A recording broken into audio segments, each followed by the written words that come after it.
Palabra el señor asambleísta Diego García.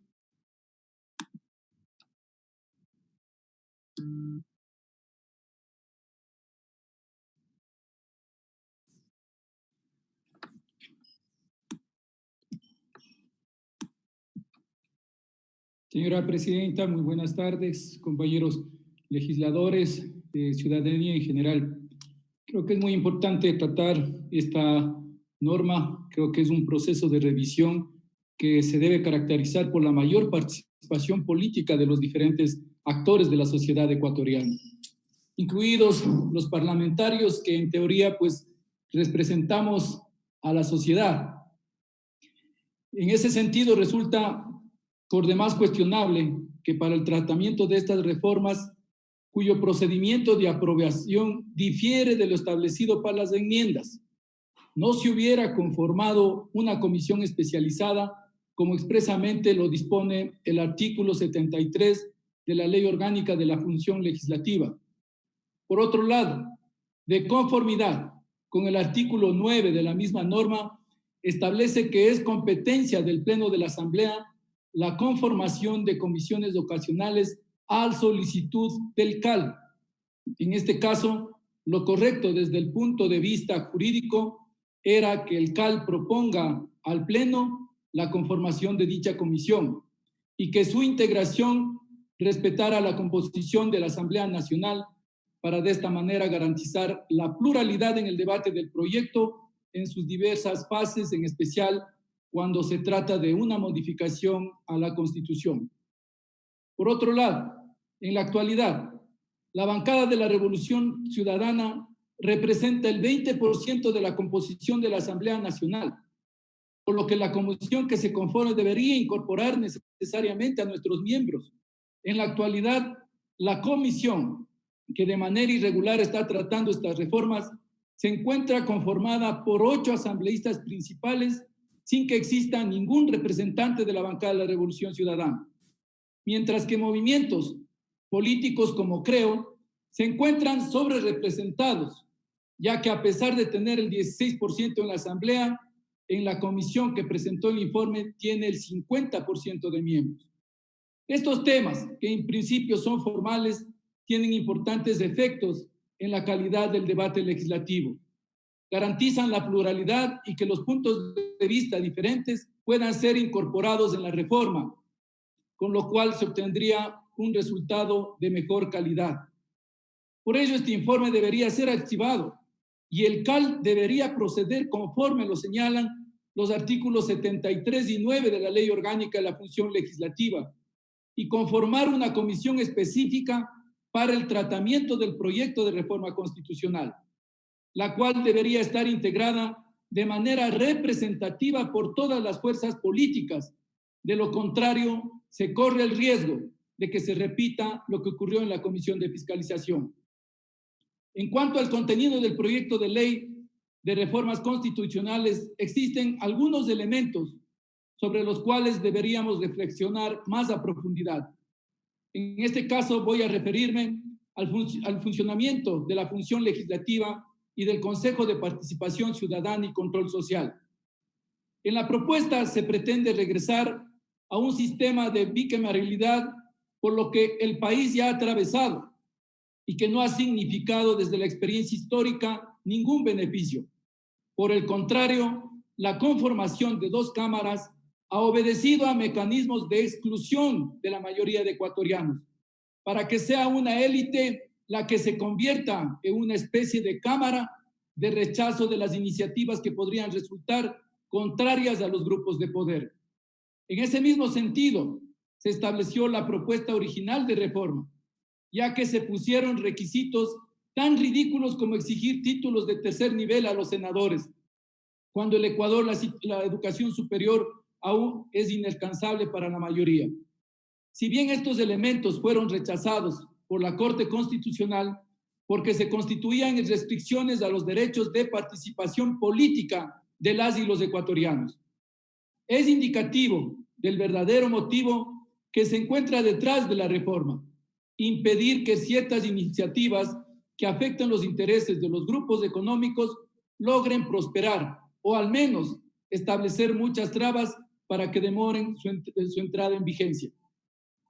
Por otro lado, con la reforma se propone la reducción de los miembros de la Asamblea,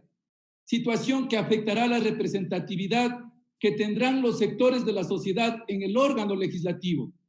situación que incluso es contraria a la última reforma del Código de la Democracia, cuando la mayoría de la Asamblea se pronunció por utilizar un método de asignación de escaños que favoreciera a las minorías. La consecuencia es que la mayoría de las provincias elegirá 1 o 2 asambleístas, por lo que es probable que eso impida que otros sectores de la sociedad logren ser representados en la Asamblea. Ese mismo resultado tendría la norma que propone que la elección de legisladores coincida con la segunda vuelta de la elección presidencial, con la finalidad de que esas candidaturas arrastren los votos de los partidos de las 2 organizaciones que estarían compitiendo. Además,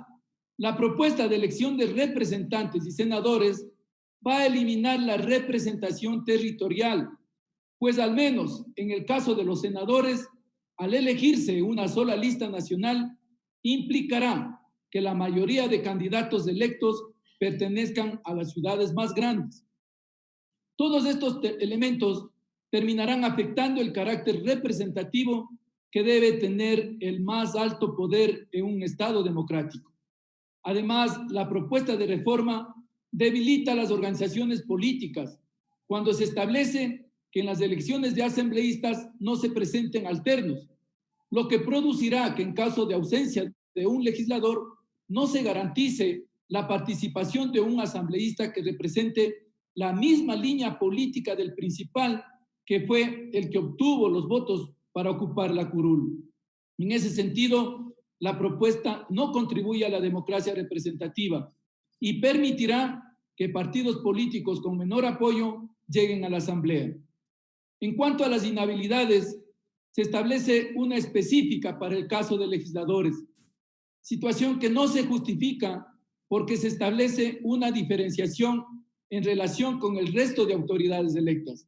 Además, de la manera en la que se encuentra redactada, la inhabilidad parecería que cualquier responsabilidad emitida por Contraloría, incluso si fuera una sanción económica pequeña, implicaría una inhabilidad de por vida para esa persona,